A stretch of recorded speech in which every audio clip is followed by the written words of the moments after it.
우리 옆 사람을 인사하겠습니다. 세 부대를 준비합시다. 이렇게 인사하겠습니다. 세 부대를 준비합시다. 세 부대를 준비합시다. 네, 오늘은 성공을 위한 준비라는 제목으로 말씀을 나누려고 하는데요. 그 교회에서 성공이라고 하는 얘기를 할 때마다 우리는 좀 이중적인 태도를 좀 갖는 경향이 있습니다. 세상에서 좋은 직장을 갖거나 또 세상에서 좀 높은 자리에 올라가거나 또 세상에서 사업에서 성공해서 이렇게 부자가 되는 것, 이런 것을 우리는 마음 한편으로는 성공이라고 생각하고 좋아한다라는 거죠. 근데 교회에서는 이런 말을 하는 것을 조금 꺼리죠. 네. 이런 얘기를 하면 좀 우리가 좀 세상적인 것 같고 육체의 것을 좋아하는 것 같고 영적이지 않은 것 같고, 그래서 성공이라고 얘기를 하고 있지만 성공이라고 하는 개념 속에서 우리는 조금 교회에서는 이걸 좋아해야 되는가 아니면 이걸 좀 자제해야 되는가, 이런 두 가지 생각이 있다는 거죠. 뭐 이것은 우리가 갖고 있는 성공의 개념이 조금 세상적인 것과 또 성경적인 것과 이렇게 혼동되는 부분이 있기 때문에 그러는 것 같습니다. 뭐 성공이라고 하는 것은 다른 것이 아니라 그냥 간단하게 자기가 원하는 것을 성취하는 것, 또 자기가 목표한 것을 성취하는 것이라고 얘기합니다. 그래서 이 개념은 뭐 세상적인 성공이나 뭐 그리고 교회 안에서의 성경적인 세상이나 똑같습니다. 뭐 자기가 원하는 것, 자기가 목표하는 것들을 성취하는 것, 이것이 성공이라는 거죠. 근데 이제 세상적인 성공과 성경적인 성공의 그 차이점은 다른 것이 아니라 무엇을 원하는 것에 있는 것이죠. 그러니까 세상에서 성공이라고 한다면 그 원하는 것이 뭐겠습니까? 아까 말씀드렸던 재물이라든가 높은 자리라든가 권력이라든가 명예라든가 뭐 이런 것들을 얻게 되는 것을 성공으로 생각하는 것이죠. 뭐 그렇지 않으면 우리는 실패했다 또는 세상에서 중요하게 여기지 않은 것들을 갖고 있으니까 그걸 성공이라고 얘기하지 않는다는 거죠. 근데 성경적인 성공은 바로 이런 재물이라든가 또는 뭐 명예라든가 권력이라든가 이런 것이 아니라 우리가 원하는 건 뭡니까? 하나님의 뜻이죠. 그래서 성경적으로 우리가 성공이라고 하는 것은 나의 삶에서 하나님의 뜻이 이루어지는 것을 얘기한다는 겁니다. 그러다 보니까 이제 어땠습니까? 이제 세상은 완전히 재물이고 되게 손에 잡히고 분명한 것이 있는데 이 하나님의 뜻을 이루는 성경적인 성공의 개념은 모호하죠. 그리고 추상적이기도 합니다. 근데 이것이 자꾸 그러니까 완전히 다른 걸로 생각하게 된다는 거죠. 근데 교회에서도 때로는 물질이라든가 또는 세상의 뭐 자리라든가 뭐 이런 것들에 대해서 부정적으로 생각하지 않습니다. 또 그거를 성취해 갈 때 우리는 성공이라는 표현도 갖습니다. 왜 그렇겠습니까? 하나님의 뜻이라고 하는 뜻을 이뤄가는 과정 가운데 사실은 재물이라든가 자리라든가 명예라든가 이런 것들이 도구나 수단으로 활용되기 때문에 그렇습니다. 그러니까 하나님의 뜻은 우리가 다 가난하게 살고 낮은 자로 살고 또는 다 부족한 상태로 살고 힘없는 자로 사는 것, 이것이 하나님의 목표는 하나님의 뜻은 아니라는 거죠. 그렇죠? 그렇다고 하나님께서 우리한테 그냥 부자가 되고 명예가 있고 또는 권력이 있고 이런 것들이 가장 중요한 가치력에서 그렇게 되는 것을 하나님께서 우리를 원하시는 것도 아니라는 거죠. 그렇죠? 네. 그러니까 하나님께서는 그거보다 더 높은 수준의 바로 그 목표를 갖고 있다는 거죠. 하나님이 이 세상 가운데, 이 세상을 통치하는 가운데 하나님의 뜻이 온전히 이루어지길, 또 하나님의 의가 온전히 이루어지기를 원하시면서 그 방향으로 가고 있다는 겁니다. 그걸 이루어가는 과정 가운데 세상에서 중요하게 여기는 그 재물이라든가 또는 자리라든가 또 권력이라든가 뭐 이런 것들이 필요하고 쓰임받을 때가 있지요. 그러니까 하나님의 뜻 속에는 사실 세상적인 것과 또는 우리가 세상적인 것이라고 하는 것들 그리고 영적이라고 하는 것들이 다 섞여서 그리고 이루어질 때가 있다는 겁니다. 그러니까 우리가 하나님 뜻이라고 하는 것의 개념 속에서 생각하다 보면 자꾸 세상적인 성공에 대해서 경시하게 되는 경향이 있고, 또 하나님의 그 성공이라고 하는 것, 성경적인 성공이라고 하는 얘기할 때마다 우리가 원하고 있는 바로 그 재물이라든가 뭐 자리라든가 이런 것들에 대해서 자꾸 우리는 터부시하는 그런 경향이 있을 수 있다는 겁니다. 근데 뭐 우리는 분명히 기억해야 될 것이 있습니다. 하나님은요, 우리가 실패하는 자가 되기를 원하는 것이 아니라요, 하나님은 우리가 성공하는 자가 되기를 원하신다는 거죠. 즉 우리를 통하여서 하나님께서는 바로 당신의 뜻이, 그 당신의 나라가 온전하게 이루어지는 것을 원하신다는 겁니다. 그것이 가장 중요한 것이고요. 그리고 그것을 위해서 하나님께서는 모든 세상의 만물들을 활용하고 있다는 겁니다. 그리고 하나님께서는 우리를 인도하실 때 그 성공하는 인생으로 가기 위해서 우리를 계속해서 준비시키시고 훈련시키고 있다는 겁니다. 그래서 그냥 단순하게 재물의 부족함 또는 재물의 풍요함 또는 권력이라든가 자리에 바로 그 부족함과 풍요로움 이 모든 것들이 다 우리를 성공하는 자, 즉 하나님의 뜻이 이루어가는 자로서 바로 그 합당한 모습으로 우리를 세워나가기 위해서 사용하시는 그 도구밖에 되지 않는다는 겁니다. 그래서 하나님은 우리가 성공하는 자로 살기를 원하고요. 그리고 우리를 통하여서 하나님 뜻이 이루어지기를 원한다는 겁니다. 그리고 그렇기 위해서 지금도 하나님은 우리를 계속해서 인도하시고 훈련하고 있다는 것을 우리가 기억할 필요가 있습니다. 오늘 읽은 말씀은 이제 하나님이 이스라엘 백성들을 그 하나님의 뜻을 성취하도록 하기 위해서 준비시키는 것을 보여주고 있습니다. 그러니까 여호수아 1장부터 5장에서 보게 되면요, 바로 하나님이 이스라엘 백성들을 가나안 땅 앞에다 또 놓고요, 바로 그 요단강을 건너가게 하신 다음에 바로 이제 이제 새로운 체제도 정비하게 하시고요, 또 할례도 받게 하시고요, 유월절도 다시 기념하게 하시고요, 또 여호수아가 하나님을 다시 만나는 그런 일들을 경험하게 됩니다. 그래서 이 모든 것들은 다시 말하면 하나님께서 바로 이스라엘 백성들을 가나안 땅에서 가나안 땅을 정복하게 하도록 하기 위한 그 준비 단계에 있다고 얘기할 수가 있습니다. 그래서 다시 말하면 하나님이 여호수아를 다시 모세에 이어서 지도자를 세우고, 이건 뭐겠습니까? 바로 체제를 정비하게 되는 것이죠. 그리고 바로 그 여호수아의 리더십 아래 그 요단강을 건너가게 하시고, 또 거기서 이제 할례를 받게 하시고, 또 거기서 이제 유월절을 기념하게 하시고 하는 이 과정은 다시 말하자면 바로 그 하나님께서 이스라엘 백성들을 가나안 땅으로 들어가게 하는 바로 그 준비하는 그런 과정이라고 얘기할 수가 있습니다. 그럼 오늘 읽은 말씀에서는 이제 이스라엘 백성들이 특히 준비하는 과정 속에서 하나님이 명령하신 것이 할례를 받게 한다라는 겁니다. 그래서 이스라엘 백성들이 할례를 받는다는 것, 이거는 우리가 성경을 읽다 보면 그냥 너무나도 자연스러운 일이죠. 전혀 거리킬 것이 없습니다. 출애굽 이후에 이제 광야에서 하나님께서 이스라엘 백성들을 40년 동안 이끄시죠. 첫 세대, 1세대가 애굽에서 나올 때 그들은 모두 다 할례를 받았습니다. 그런데 그 40년 동안에 이제 그 할례를 행하지 않았습니다. 왜냐하면 이스라엘 백성들이 자꾸 범죄하고 하나님이 멀리 갔죠. 그러다 보니까 그 1세대들은 다 죽어서 광야에서 이제 사라졌습니다. 그러니까 지금은 가나안 땅에 들어간 건 누굽니까? 2세대입니다. 근데 2세대는 40년 동안 할례를 행하지 않았으니까 어때요? 모두가 다 할례를 받지 않았다는 거죠. 그러니까 당연히 하나님께서 이제 가나안 땅에 들어가기 위해서 바로 그 할례를 명하신 것. 이것은 우리의 입장에서 보게 되면 우리가 그냥 그 성경에서 할례라고 하는 의미를 그냥 막연히 생각해 보면 너무나도 자연스럽고 그냥 별 거침없는, 그리고 우리한테 걸리지 않는 일이라는 겁니다. 근데 사실은 이걸 조금 더 우리의 삶하고 내가 이것을 그 이스라엘 백성의 입장에서 보게 되면 하나님이 꼭 지금 이 순간에 할례를 명해야 됐을까라고 하는 의구심이 듭니다. 왜 그렇습니까? 이스라엘 백성들은 지금요 전쟁 중에 있습니다. 또는 전쟁을 준비하고 있다는 거죠. 근데 이 전쟁을 준비하면서 할례를 행하는 것은 굉장히 무모한 짓이고요, 굉장히 위험한 짓이라는 겁니다. 말씀 한번 보도록 하겠습니다. 여호수아 5장 8절 말씀입니다. 또 그 모든 백성에게 할례 행하기를 마침에 백성이 진중 각 처소에 머물며 낫기를 기다릴 때에, 한 절 더 보겠습니다. 창세기 34장 24절과 25절 말씀입니다. 성문으로 출입하는 모든 자가 하물과 그의 아들 세겜의 말을 듣고 성문으로 출입하는 그 모든 남자가 할례를 받으니라. 제3일에 아직 그들이 아파할 때에 야곱의 두 아들 디나의 오라버니 시므온과 레이가 각기 칼을 가지고 가서 몰래 그 성읍을 기습하여 그 모든 남자를 죽이고.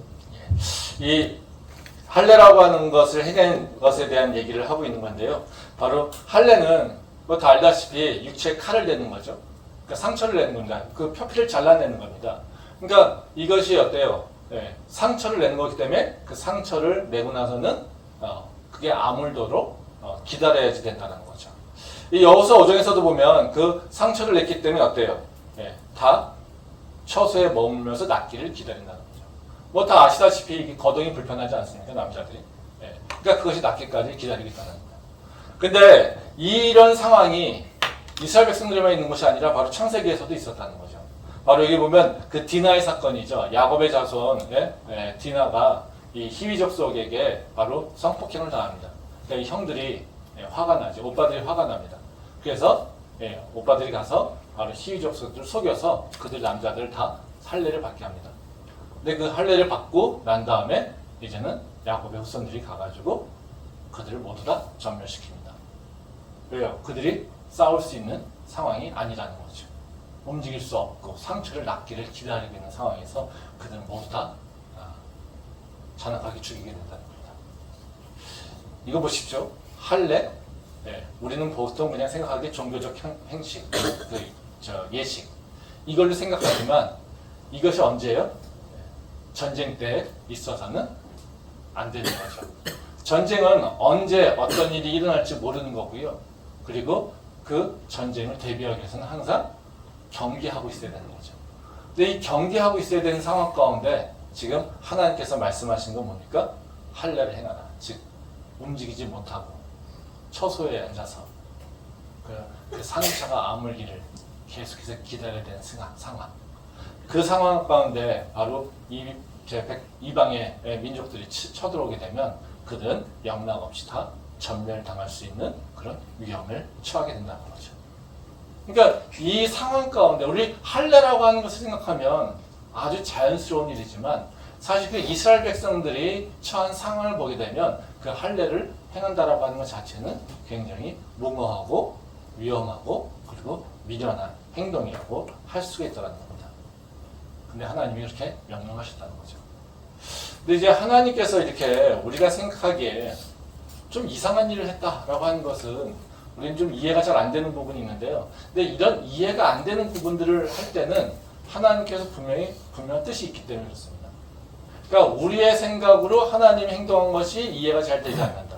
또는 그 상황 가운데 그것이 하나님이 그렇게 하는 것이 합리적이지 않다라고 하는 생각이 있을 때, 그런 상황이 있을 때, 거기에는 분명히 하나님께서 원하시는 우리가 모르는 뜻이 있다는 거죠.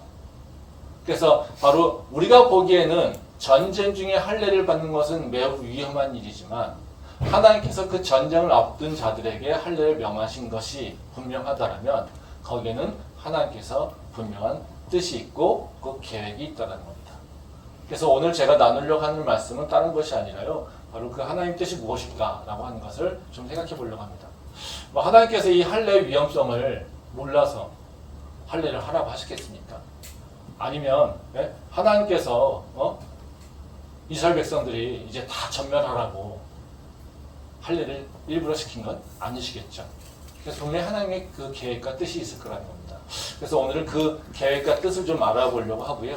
그래서 하나님께서 할례를 명령하신 이유가 무엇인지 그리고 우리의 삶 가운데서 바로 이 할례를 행하게 하신 하나님의 그 뜻을 어떻게 적용해야 되는지 그 부분에 대해서 다시 한번 생각을 해보려고 합니다. 그러면 첫 번째로요. 먼저 하나님이 이 상황에 맞지 않는 할례를 명령한 이유는 뭘까라고 하는 겁니다.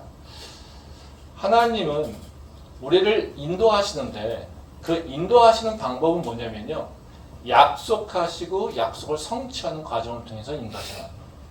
즉 우리가 하나님과 동행할 때 아무런 계획 없이 그냥 가는 것이 아니라 하나님은 우리에게 약속하시고 그 약속을 성취하도록 우리를 변화시키시고 또 약속하시고 또 그것을 성취할 수 있도록 변화시키고 이런 과정을 통해서 하나님은 우리를 인도하신다는 겁니다.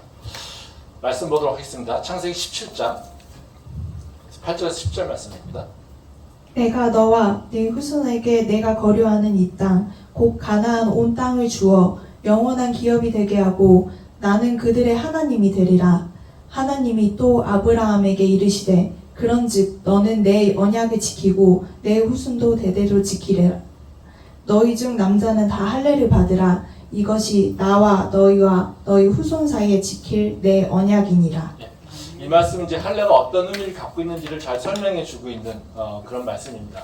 그러니까 하나님이 아브라함을 부르시고 그에게 하나님을 알게 하고 믿게 하는 믿음을 갖게 하시죠. 그리고 하나님이 아브라함에게 약속하십니다. 가나안 땅을 다 주겠다고.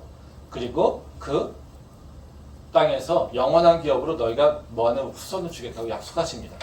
그리고 그 약속을 확증하는 것, 즉 표시함으로써 하나님께서는 바로 아브라함에게 할례를 명령하신다는 거죠. 그러니까 할례라고 하는 것은 뭡니까? 하나님과 약속한 거라는 것의 증거라는 거죠. 그러므로 그러니까 하나님과 약속한다라고 하는 것을 내가 증거, 내 몸에다가 새기는 것이 바로 할례라는 겁니다. 근데 하나님은 다시 말하면 그렇기 때문에 내와 너랑 약속했는데 그 약속이 그냥 가짜가 아니라 너랑 나랑 당사자의 약속이 당사자야. 그리고 이 약속은 어떤 거냐면 내가 너에게 이런 계획을 그리고 이런 그 미래에 이런 일들을 행할 거라고 하는 것을 이제 약속하신다는 거예요. 그리고 그 약속을 이뤄가는 과정을 할례를 통해서 시작해 이게 하신다는 겁니다.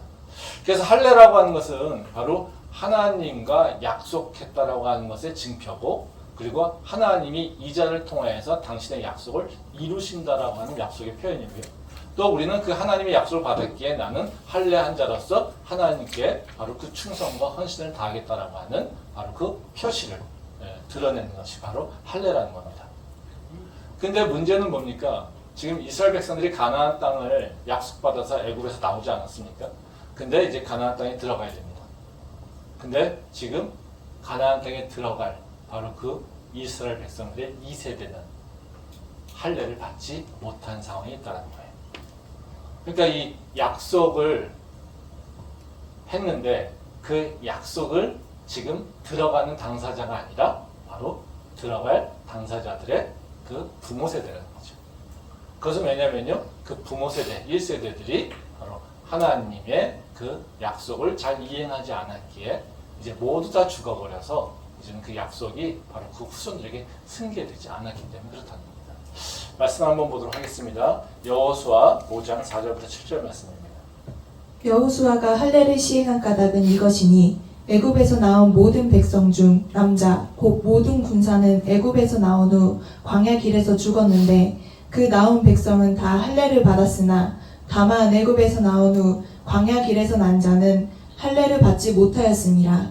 이스라엘 자손들이 여호와의 음성을 청종하지 아니하므로 여호와께서 그들에게 대하여 맹세하사 그들의 조상들에게 맹세하여 우리에게 주리라고 하신 땅 곧 젖과 꿀이 흐르는 땅을 그들이 보지 못하게 하시라 하시매 애굽에서 나온 족속 곧 군사들이 다 멸절하기까지 40년 동안을 광야에서 헤매었더니 그들의 대를 잇게 하신 이 자손에게 여호수아가 할례를 행하였으니 길에서는 그들에게 할례를 행하지 못하였으므로 할례 없는 자가 되었음이었더라. 예, 이 말씀 이제 하나님이 왜 그 가나안 땅을 앞에 두고 이스라엘 백성들에게 할례를 행하라고 했는지 그 이유를 설명하고 있죠. 그 7절 마지막 보면 그런 얘기합니다. 지금까지 가나안 땅에 들어가는 백성들이 할례를 받지 않은 자였기 때문에 그렇다. 예, 할례가 있어야지 되는데 그들이 할례가 없으니까 그 땅에 들어가기 전에 바로 그들은 모두가 다 할례를 받아야 된다 이런 얘기입니다. 즉 할례가 없어서 그들이 약속의 증표를 갖고 있지 못하기에 바로 그들을 통해서 하나님에서 약속을 이룰 수 없다라고 하는 것을 얘기하고 있다는 거죠. 하나님은 아까도 말씀드렸듯이 우리에게 아무런 계획 없이 우리를 이끌어 가시는 것이 아니라 하나님은 분명히 우리를 향하신 계획이 있으시고요. 그 계획을 우리와 함께 공유하시고요. 그리고 우리와 그것을 약속하시고요. 그리고 그 약속에 따라서 우리가 성취하도록 이끌어 가신다는 거예요. 그래서 우리가 항상 하나님을 기억할 때 뭐를 기억해야 되냐면 바로 하나님과 맺은 약속이 무엇인가를 기억할 필요가 있다는 거예요. 그래서 우리는 그 하나님이 나를 향하신 약속, 우리가 생각하기는 일반적으로는 소명 또는 사명이라고 하는 표현도 많이 쓰는데요. 바로 그 소명과 사명들 또는 하나님께서 나한테 주셨던 그 약속들, 믿음의 확신들, 이것들을 이뤄가는 것을 통하여서 우리를 이끌어가고 있다는 것입니다. 그러기에 우리는 그 약속을 붙잡고 가는 것이 바로 하나님의 백성된 자로서 마땅히 해야 될 일이고요.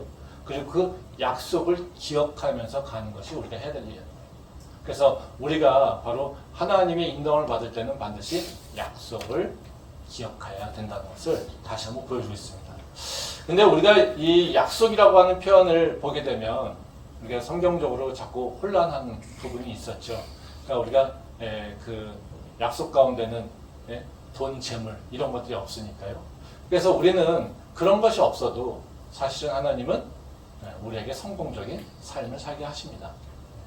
그래서 우리가 하나님 앞에 설 때, 우리가 하나님 뜻을 온전히 이룰 때 하나님은 우리를 성공한 사람으로 평가하신다는 거죠.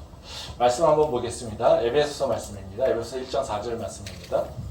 곧 창세전에 그리스도 안에서 우리를 택하사 우리로 사랑 안에서 그 앞에 거룩하고 흠이 없게 하시려고. 한 절 더 보겠습니다. 요한복음 19장 30절 말씀입니다. 예수께서 신 포도주를 받으신 후에 이르시되 다 이루었다 하시고 머리를 숙이니 영혼이 떠나가시니라. 그러니까 하나님이 예수님을 평가할 때 어떻게 평가하실까? 성공한 인생이었을까? 아니면 실패한 인생이었을까? 어떤 거겠습니까? 당연히 성공한 인생이죠. 왜 그렇습니까? 하나님의 계획하신 모든 것들을 바로 예수님께서 성취하셨기 때문에 그렇습니다. 이 말씀에 보면 에베소서 1장 4절 말씀에 보면 그런 얘기 하시죠. 곧 창세전에 그리스도 안에서 우리를 택하사 우리로 하여금 우리로 사람 안에서 그 앞에 거룩하고 흠이 없게 하려 하시려고. 즉 하나님께서 우리를 어떻게 해요? 그리스도 안에서 택하사 예수 그리스도의 십자가를 통하여서 우리의 모든 죄를 사하시고 우리를 하나님의 자녀로 이제 삼으시겠다라고 하는 약속을 창세전부터 하셨죠. 그렇죠? 근데 그 일을 이제 이루시기 위해서 예수님께서는 하늘에 계신 것이 아니라 바로 하나님과 동등하시지만 그 동등됨을 주장하지 아니하시고 이 땅의 낮은 자, 인간의 모습으로 내려오셔서 바로 그 모든 일을 이루신다는 거죠. 그래서 요한복음 마지막에 보면 바로 이 말씀은 예수님이 십자가에서 죽기 전에 하신 말씀입니다. 근데 그 예수님이 십자가에 죽으시면서 하시는 말씀이 뭐겠습니까? 여기 보면 그 신포도주를 받으신 후에 이르시되 다 이루었다 하시고 머리를 숙이니 영혼이 떠나가시니라. 즉 영혼이 떠나가기 전에 예수님께서 하신 말은 뭡니까? 다 이루었다 이거죠. 즉 하나님이 주신 사명 또는 하나님의 그 계획들 이 모든 것들을 예수님께서 다 이루셨다라고 하는 것을 얘기하고 있어요. 그러니까 우리가 성공이라고 하는 개념을 생각할 때 우리가 반드시 좀 기억해야 될 부분이 있습니다. 하나님이 계획하신 것, 하나님께서 나를 향하신 일들, 그리고 하나님께서 나를 통해서 이루려고 하는 것들, 이런 것들을 우리가 좀 기억할 필요가 있습니다. 그래서 우리가 성공이라고 하는 개념 속에서 계속해서 세상 속에 있는 개념으로 흘러가게 되면 우리는 어떻습니까? 세상 사람들과 별 차이가 없어요. 그것이 아니라 우리가 진짜로 성공하는 인생을 살고 싶다라면 하나님께서 나에게 어떤 것을 원하실까? 또 하나님께서 나를 통해서 이루시려고 하는 것이 무엇일까? 라고 하는 것을 먼저 생각해 볼 필요가 있다는 거예요. 그래서 지금 이스라엘 백성들에게 지금 약속을 상기시키는 것은 뭡니까? 할례를 통해서 바로 넌 나하고 약속을 맺었어. 그래 너는 가나안 땅에서 살아가는 것은 그 내 약속을 성취하며 살아가야 되라고 하는 것을 다시 한번 상기시키고 있다는 거예요. 그래서 우리가 세상에서든 성공하고 살기 위해서는 우리가 먼저 해야 될 일은 뭐냐면요. 하나님과 맺은 약속을 기억하는 겁니다. 하나님께서 나를 향하신 그 계획과 뜻이 무엇일까를 다시 한번 기억하는 겁니다. 그것을 놓쳐버리게 되면 우리는 성공하는 인생으로 가지 못한다는 거죠. 그래서 지금 그 가나안 땅에 들어가기 전에 하나님께서 바로 그 할례를 행하라고 하신 것, 그 이유는 바로 그 가나안 땅을 앞에 두고서 바로 약속받은 자라고 하는 것을 이스라엘 백성들에게 다시 환기시키고 있다는 거예요. 그래서 우리가 성공하는 인생을 살기 위해서 먼저 나는 하나님과 약속이 있지, 나는 하나님에게 부름받은 목적이 있지, 이것을 먼저 기억할 필요가 있다는 것입니다. 그래서 우리가 살면서 기도의 제목이 많지 않습니까? 우리 삶의 현장에서 보게 되면 부족한 것도 많고요, 이루어야 될 것도 많고요, 또 뭔가 이렇게 가져야 되고 소유돼야 될 것도 많지 않습니까? 그것 되게 중요합니다. 근데 그 과정 가운데 앞에서 분명히 다시 한번 우리를 돌아볼 필요가 있습니다. 바로 이런 것들이 바로 하나님의 약속인가? 이런 것들이 바로 하나님과 나하고 어떤 관계 속에서 이것들을 이해해야 될 것인가? 먼저 그 일을 좀 살펴볼 필요가 있다는 것이죠. 우리가 부족한 것만을 채우는 것, 이것은 바로 우리가 살아가는 삶의 방식이 아닙니다. 그리고 우리가 부족한 것을 채우는 방식으로 하나님께서 우리를 이끌어가지 않으십니다. 하나님은 뭐예요? 그런 것을 넘어서 우리를 향하신 계획이 이미 있으시고요.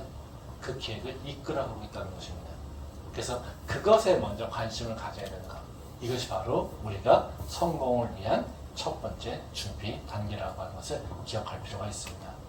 그러면 두 번째로 우리가 이제 어떻게 하나님의 약속이 성취할 것인가 이 부분도 좀 생각을 좀 해볼 필요가 있겠죠. 먼저 하나님의 약속이 뭔가를 살펴본 다음에요. 우리가 해야 될 일은 뭐냐면요. 바로 나의 모습을 다시 한번 돌아볼 필요가 있다는 거예요. 이게 되게 중요한데요. 사실 우리가 뭔가를 이루려고 하는 계획이 있고요. 소망이 있어요. 그러면 뭐부터 봅니까? 그것을 봅니다. 내가 갖고 싶어 하는 것, 내가 이루려고 하는 것, 이것들에 집중해서 본다는 거죠. 근데 하나님은요, 그것보다 너 자신을 봐. 이것을 요구하고 있다는 거예요. 말씀 보도록 하겠습니다. 신명기 10장 15절부터 16절 말씀입니다. 여호와께서 오직 내 조상들을 기뻐하시고 그들을 사랑하사 그들의 후손인 너희를 만민 중에서 택하셨음이 오늘과 같으니라. 그러므로 너희는 마음에 할례를 행하고 다시는 목을 곧게 하지 말라. 이제 이 말씀은 이제 하나님께서 가나안 땅에 들어갈 애굽 백성들에게 그 2세들에게 하는 그 말입니다. 그러니까 모세가 이제 그들에게 그 하나님이 선택받은 자들이 누구인지를, 즉 다시 말하면 가나안 백성에 들어갈 자들이 바로 하나님에게 선택받은 자들을 굉장히 강조하고 있습니다.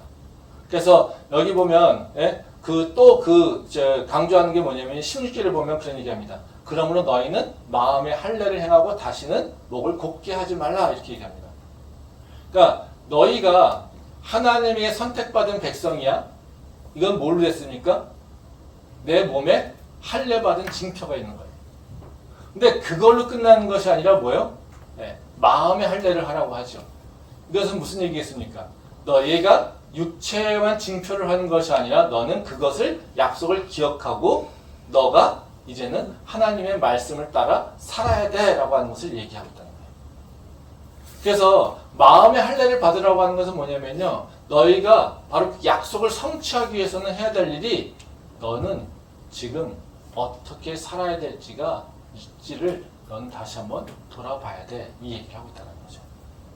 지금 우리가 약속을 받았으면 어떻습니까? 약속을 이루기 위해서는 그 약속을 성취하기 위해서 신의 성취를 가져야지 된다는 겁니다. 그리고 그것이 이루어질 때까지, 끝까지 그것을 견지해가며 살아야 된다는 거죠. 말씀 한번 더 보겠습니다. 로마서 12장입니다. 12장 1절부터 2절 말씀입니다. 그러므로 형제들아 내가 하나님의 모든 자비하심으로 너희를 권하노니 너희 몸을 하나님이 기뻐하시는 거룩한 산 제물로 드리라. 이는 너희가 드릴 영적 예배니라. 너희는 이 세대를 본받지 말고 오직 마음을 새롭게 함으로 변화를 받아 하나님의 선하시고 기뻐하시고 온전하신 뜻이 무엇인지 분별하도록 하라. 이제 이 말씀은 이제 구원받은 자, 즉 약속을 받은 자가 어떻게 살아가야 될 것인가에 대해 설명하고 있죠. 그래서 구원받은 자는 뭐라고 합니까? 몸을 산제물로 드리라고 얘기하고 있어요. 이것은 뭐 그냥 표현하게 얘기하면 우리의 삶의 방식이 좀 바뀌어야 된다는 것을 얘기하고 있어요. 그 2절에 보면 그런 얘기하죠. 너희는 이 세대를 본받지 말고 오직 마음을 새롭게 함으로 변화를 받아 이렇게 얘기하잖아요. 즉 이 세대를 본받지 말고라고 하는 건 뭐겠습니까? 세상의 삶의 방식, 너가 세상에서 너 몸에 익숙해져 있던 삶의 방식, 네가 약속을 받기 전에, 즉 구원받기 전에 너 몸에 배어있던 삶의 방식, 이 방식에 따라 살아가는 것이 아니라 바로 너의 마음을 새롭게 하여서 바로 하나님의 선하시고 기뻐하신 그 뜻이 무엇인지를 생각하면서 행동해, 이것을 얘기하고 있다. 그러니까 다시 말하면 우리가 약속을 이루기 위해서는 뭐예요? 내 모습이 변해가야 된다는 거예요. 그러니까 우리가 생각하기에 하나님께서 우리에게 은혜를 주시고 하나님께서 우리를 인도하시잖아요. 그러면 우리는 생각에는 그냥 하나님 앞에 그냥 가만히 있으면 하나님 나를 그냥 딱 들어서 저쪽 다른 곳으로 딱 옮겨 놓을 것으로 생각하거나 기대하는 경향이 있다라는 겁니다. 그래서 내가 지금 가난해요. 예.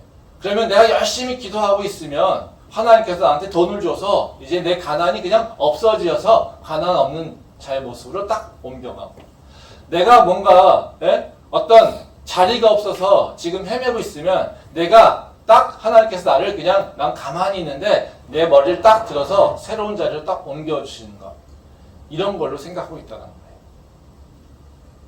근데 하나님은 그렇게 행동하지 않으세요. 하나님은 어떻게 하십니까? 너부터 변화해, 이것을 얘기합니다. 너부터 바뀌어야 돼, 이렇게. 우리는 가질 것에 목표를 두고 그것에 집중해서 살아요. 근데 하나님은요, 그것보다 너를 봐, 이겁니다. 이게 하나님께서 우리한테 원하시는 거예요. 이스라엘 백성들이 지금 가나안 땅에서 이제 칼을 만들어요. 돌을 쪼개서. 돌을 달아서 칼을 만듭니다. 그 칼은 어디를 향해 가야 됩니까? 세상적인 입장에서 보면 가나안 백성들 향해 나가야 돼요. 가나안 백성들을 어떻게 잘 싸워서 이길 수 있는지, 그들을 이길 수 있는 무기를 어떻게 만들 것인지, 어떤 칼을 준비해야 되는지, 가나안 땅을 정복하려고 하는 이스라엘 백성들에게 필요한 것은 바로 가나안 사람들을 잘 관찰하고 보는 거예요.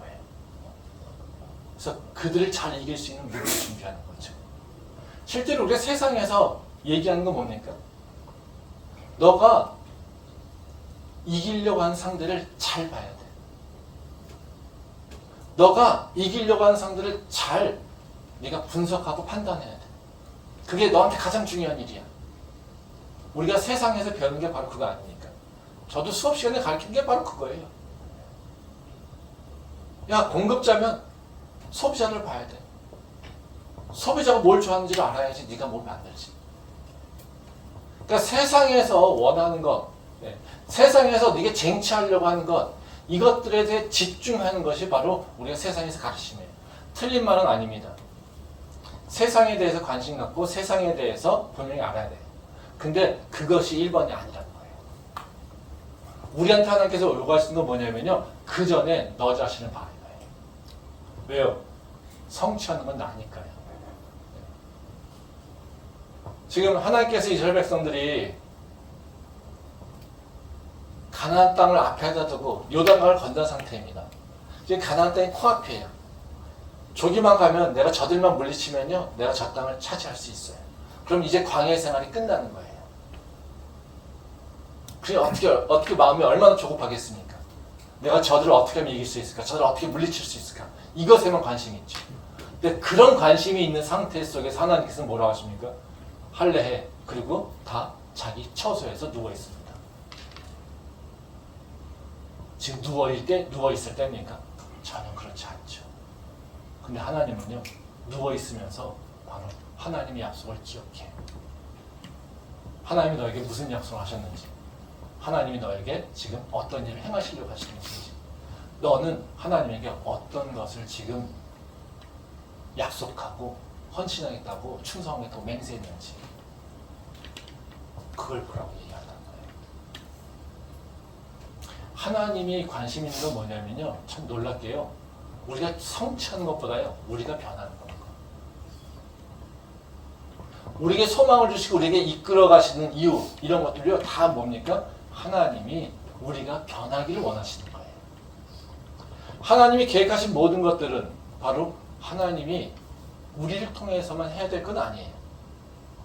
근데 우리를 통해서 하시려고 하는 건 뭐냐면요, 하나님을 위해서가 아니라요, 하나님은 나를 위해서 일하시는 거예요. 하나님은 내가 변화되기를 원하고요, 내가 약속받은 자, 구원받은 자로서 합당한 모습이 되기를 원하고요, 하나님은요, 나를 통해서 이루시려고 하는 그 계획들을 내가 이룰 수 있도록 나를 준비시키고 나를 훈련시키는 것이 목표라는 거예요. 아멘. 그러니까 우리는 뭐예요? 하나님 앞에서 내가 뭔가를 성취하기 위해서 뭔가 이렇게 집중하고 있다면 의외로 그 성취하고자 하는 것, 내가 얻고자 하는 것에 마음을 뺏기는 것이 아니라요, 오히려 하나님 앞에 있는 내 모습을 봐야 된다는 거예요. 할례를 요구하신 이유가 바로 그 이유라는 거예요. 할례를 통해서 우리가 또 원하시는 게 뭐겠습니까? 이스라엘 백성들이 이제 할례를 통해서 기억되는 뭐예요? 아, 이제 내가 바뀌었네라는 거죠. 그렇죠? 예. 그래서 아까 로마서의 말씀처럼 뭐예요? 너희가 구습에 있어. 예. 근데 너희는 이제 구습이 아니라 새로운 모습으로 나가야 돼, 이런 얘기죠. 그렇죠? 예. 그러면 할례를 통해서 우리한테 또 기대하시는 게 뭐겠습니까? 우리의 생활 패턴이 바뀌기를 원하는 거예요. 내 생활의 모습들이, 생활의 그 방식들이 바뀌기를 원하시는 게 바로 하나님께서는 성공하는 자들에게 준비시키는 거라는 거죠. 할례를 받고 아무 생각 없이 있었겠습니까? 아, 나는 하나님에게 무슨 죄를 졌지? 하나님에게 어떤 모습이 부족할까? 아, 내가 하나님께서 기뻐하시고 또 하나님께서 그 약속하는 것을 내가 성취하기 위해서는 어떤 모습으로 나가야 될까? 이것을 생각하고 있겠죠. 그렇죠? 그리고 이제 새로운 삶의 패턴으로 나가려고 하겠죠.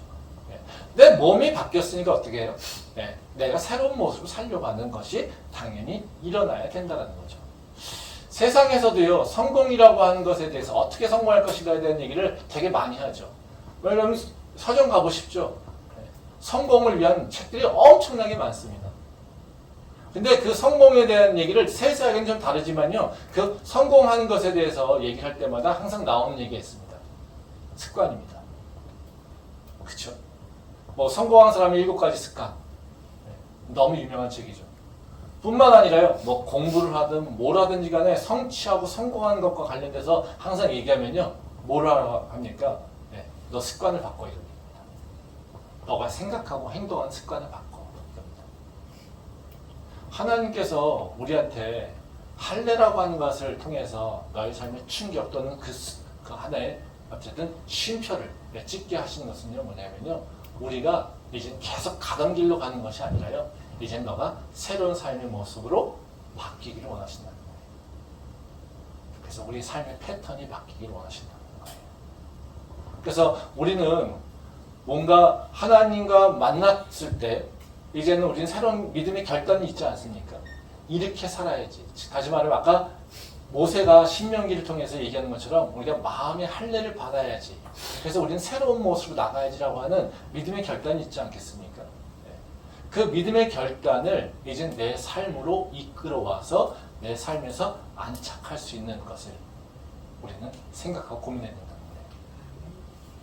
그래서 그것을 고민해 보라고 하나님께서는 너의 모습을 먼저 봐. 너가 어떻게 살고 있는지, 너가 지금 무엇을 향하고 있는지, 너가 지금 어떤 습관으로 가지고 있는지, 어떤 패턴으로 세상 것에 대해서 반응하고 있는 것인지 너의 모습을 봐. 그리고 그 모습이 하나님의 말씀과 합당한 것인지 스스로를 다시 한번 돌아봐라. 이런 의미에서 하나님께서 이렇게 할례를 원하신다는 거예요. 그래서 우리는 할례를 통해서 성공하려면요, 기존의 모습에서 이제는 새로운 모습으로 나가기 위한 나를 돌아보는 시간을 가져야 된다는 겁니다. 그게 성공하고 성취하는 바로 그 첫 번째 스텝이라고 하는 것을 우리가 꼭 기억할 필요가 있습니다. 그러면 마지막으로요. 그러면 우리가 이제 계속해서 삶의 그 할례라고 하는 것이 어쩌면 우리한테 충격이잖아요. 그렇죠? 근데 이 충격이라고 하는 것 중에서 새로운 삶으로 방향성을 틀어야 된다는 거예요. 근데 그럼 이 방향성을 어떻게 틀어 나갈 것인가? 이 부분이 되게 중요하겠죠. 그러니까 하나님께서 우리한테 어떤 방향성을 기대하실까? 어떤 방향으로 나가기를 원하실까? 우리 이걸 좀 살펴볼 필요가 있다는 거죠. 우리가 습관이라고 하는 것 또는 삶의 패턴이라고 하는 것도 분명히 목적이 있고요. 그것을 이뤄가는 그 과정들이 엮여져 있는, 구성되어 있는 것이 바로 우리 습관 또는 삶의 패턴이죠. 그래서 그 삶의 패턴 속에서는요, 바로 그 계속해서 하나로 흘러가는 바로 그 중심적인 바로 힘이 있다는 거예요. 그 중심적인 힘이 무엇인지를 우리가 좀 잘 구분해야 된다는 거예요. 그래서 내 삶에 있어서 내 삶의 습관 또는 나의 삶의 패턴을 결정하는 중심적인 힘은 무엇인가를 기억하고요. 그 힘들을 계속해서 유지해 나갈 수 있어야지 이것이 내 삶에서 안착된다는 거예요. 그러니까 습관이라고 하는 것은 하루아침에 생기진 않지 않습니까? 습관은 어때요? 뭔가 변화의 방향성이 틀어지고요. 그 변화가 계속해서 반복되어야지 된다는 거예요. 그러려면요, 어떤 일이 일어나야 되냐면요, 그 변화의 방향성이 틀린 것뿐만 아니라 계속해서 이 변화의 방향성을 갈 수 있도록 내가 스스로 내 동력을 만들어줘야지 돼요. 그러니까 내가 나를 움직이는 동력을 계속해서 만들어주지 않으면 내가 그 아무리 믿음이 있다 하더라도요, 또한 아니면 충격적으로 뭔가 있어서 그것을 변화하겠다라고 결단했어도요, 그것은 그냥 작심삼일밖에 되지 않습니다. 그러니까 그 어떤 변화를 만들기 위해서는요, 내가 계속해서 나에게 그 변화를 유지시킬 수 있는 동력이라고 하는 것들을 나한테 주어야지 된다는 거죠. 그럼 하나님께서 우리한테 원하시는 그 동력은 뭐겠습니까? 다른 게 아닙니다. 다른 것이 아니라 하나님의 능력을 기억하라는 겁니다. 하나님의 전지전능하신 능력을 기억하라는 겁니다. 그래서 너가 이루는 것이 아니라 하나님이 이루신다라고 하는 것을 너는 반드시 기억하는 겁니다. 말씀 한번 보겠습니다. 여호수아 6장 1절부터 3절 말씀입니다. 이스라엘 자손들로 말미암아 여리고는 굳게 닫혔고 출입하는 자가 없더라. 여호와께서 여호수아에게 이르시되 보라, 내가 여리고와 그 왕과 용사들을 내 손에 넘겨주었으니 너희 모든 군사는 그 성을 둘러 성 주위를 매일 한 번씩 돌되 엿새 동안을 그리하라. 예, 이 말씀은 이제 할례 받은 이후에 딱 준비가 된 후에 가나안 땅을 진입해 갔을 때 첫 번째 싸움이에요. 근데 그 성이 바로 아주 견고한 여리고성이라는 거예요. 근데 여리고성 전투를 갖고 있는데 이 여리고성 전투가 어때요? 굉장히 독특해요. 우리가 성을 무너뜨리려면 어떻게 해요? 이 성을 진격해서 뭔가 힘을 다해야 되는 거죠. 근데 여리고성은 어떻게 무너집니까? 믿음으로 무너졌다고 하죠. 그렇죠? 근데 믿음이 뭐예요? 아, 진짜 어이없는 일이죠. 예. 하나님께서 이스라엘 백성들에게 야, 제사장들은 양나팔을 들고 그리고 법궤를 들고 모든 백성들은 그 제사장들을 따라 여리고성을 돌아. 6일 동안은 한 번만 돌아. 그리고 나팔만 불어. 네, 이겁니다. 그리고 7일 동안 7일째 되는 날 양강나팔을 들고 7번을 돌아. 그리고 7번째 바퀴에 돌 때는 바로 양강나팔이 불러지게 되면 바로 모든 백성들이 소리를 질러. 그러면 무너질 거야. 이 얘기입니다. 이게 별게 아닌 것 같죠? 근데 이걸 이루려면요, 쉬운 일은 아닙니다. 뭐가 담보돼야 됩니까? 생각해, 전쟁을 가는데 창과 무기를 갖고 있지 않고요, 법궤 들고 양당나팔 들고 성을 돌아요. 그러면 이들을 보호할 수 있는 존재는, 장비는 없어요. 우리는 그냥 여리고성 돌면 되겠죠. 근데 성에는 그냥 아무도 없습니까? 아니요. 아니잖아요. 성 위에서 보면서 뭐 하는지 보여요. 근데요, 돌고 있어요. 이들이요, 누군가가 보호받지 못하면요, 이들은 다 죽을 수 있어요. 그렇지 않습니까? 또 이들이요, 뭐에 따라야 됩니까? 제사장, 즉 제사장들의 이끄심을 따라가야 돼요. 이들이 법궤를 따라서 간다라고 하는 것은 다른 것이 아니라 바로 하나님의 말씀을 기억하며 가는 것이죠. 이 7바퀴, 7일째 돈다는 것이 우리는 되게 쉬운 일인 것 같지만요, 이게 쉬운 일은 아닙니다. 뭐가 없으면요, 하나님이 보호하시고 하나님이 이루신다는 일이 라는 확신이 없으면요, 절대로 이것을 해나갈 수 없다는 거죠. 그러면 하나님께서 왜 이것을 이스라엘 백성들에게 명령하시겠습니까? 다른 것이 아닙니다. 가나안 땅에 들어가는 것은 네 능력으로 가는 것이 아니라 내 능력으로 가는 겁니다. 너가 승리하는 것은 너의 능력이 아니라 내 능력으로 하는 거예요. 너가 성공하고 성취하는 것은 네 능력으로 하는 것이 아니라 네 열심으로 하는 것이 아니라 내 힘으로, 내 능력으로 하는 거예요. 아멘. 그러니 너가 해야 될 일은 뭐냐면 바로 나에게 집중하는 거예요. 이것을 얘기합니다. 그래서 끊임없이 하나님에게 집중하고 하나님을 의지하고 하나님을 신뢰하고 그것을 계속해서 기억하면서 그 믿음의 행동들을 한 걸음 한 걸음 나갈 때 우리한테 그 믿음의 행동들이 내 삶으로 들어와서 습관이 되고 패턴이 돼서 우리는 가나안 땅에 들어가서도 성공한 이후에도 하나님의 말씀을 따라 살아가게 된다는 거죠. 말씀 한번 보도록 하겠습니다. 마지막입니다. 사무엘상 17장 45절부터 47절 말씀입니다. 다윗이 블레셋 사람에게 이르되 너는 칼과 창과 단창으로 내게 나아오거니와 나는 만군의 여호와의 이름 곧 네가 모욕하는 이스라엘 군대의 하나님의 이름으로 내게 나아가노라. 오늘 여호와께서 너를 내 손에 넘기시리니 내가 너를 쳐서 내 목을 베고 블레셋 군대의 시체를 오늘 공중의 새와 땅의 들짐승에게 주어 온 땅으로 이스라엘에 하나님이 계신 줄 알게 하겠고 또 여호와의 구원하심이 칼과 창에 있지 아니함을 이 무리에게 알게 하리라. 전쟁은 여호와께 속한 것인즉 그가 너희를 우리 손에 넘기시리라. 이 말씀은 이제 다윗이 골리앗과 싸우러 가는 장면이죠. 너무나 유명한 얘기입니다. 근데 여기 보면 우리의 믿음의 행동이 어떤 것인지를 다 보여주고 있어요. 여기 보면 뭐라고 합니까? 다윗이 블레셋 사람들에게 이르되 너는 칼과 창과 단창으로 내게 나와. 뭐라고요? 너희들의 삶의 방식은 칼과 창과 단창으로 내게 나와서 싸우려고 하는 거야. 이렇게 얘기를 하고 있어요. 근데 나는 그 칼과 창과 단창으로 너희와 싸우지 않아. 나는 뭘로 나가냐면 바로 여호와의 이름으로 난 너에게 나가는 거야.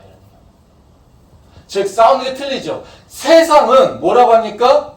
칼과 창과 단창을 들고서 우리에게 싸우라고 한다는 거예요. 그것이 세상의 구습이에요. 근데요, 하나님의 구원받은 백성은 그냥 뭘로 싸웁니까? 여호와의 이름, 그 전능하신 이름을 가지고 싸운다고 얘기합니다.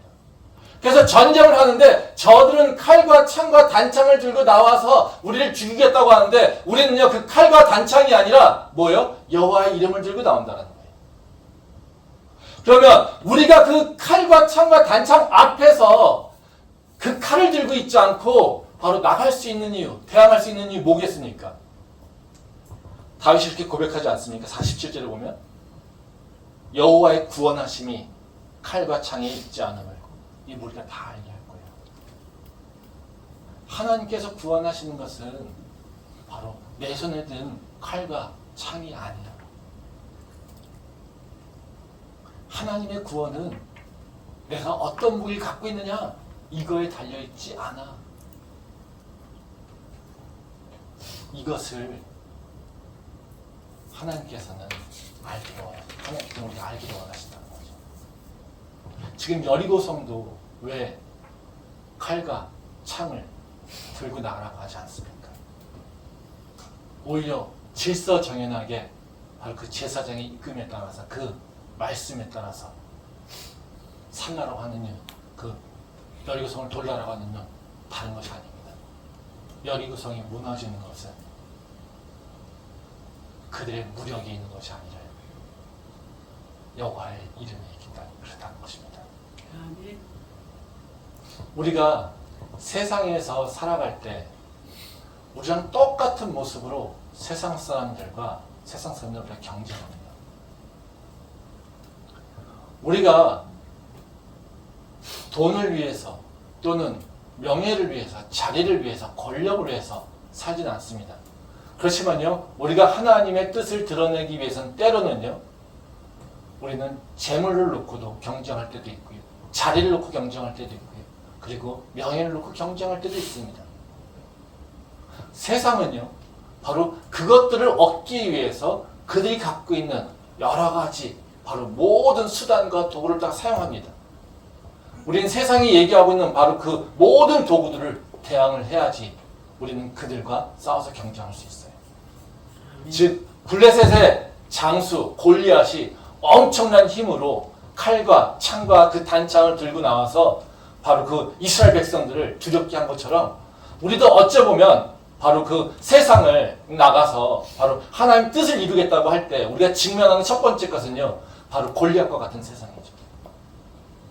골리앗과 같이 너무나도 힘이 세고 우리가 갖고 있지 못한 무기들을 가지고 있고 우리가 할 수 없는 바로 그 무모한 것들도 다 할 수 있는 바로 그 모습들, 우리는 그 모습들을 직면하게 됩니다.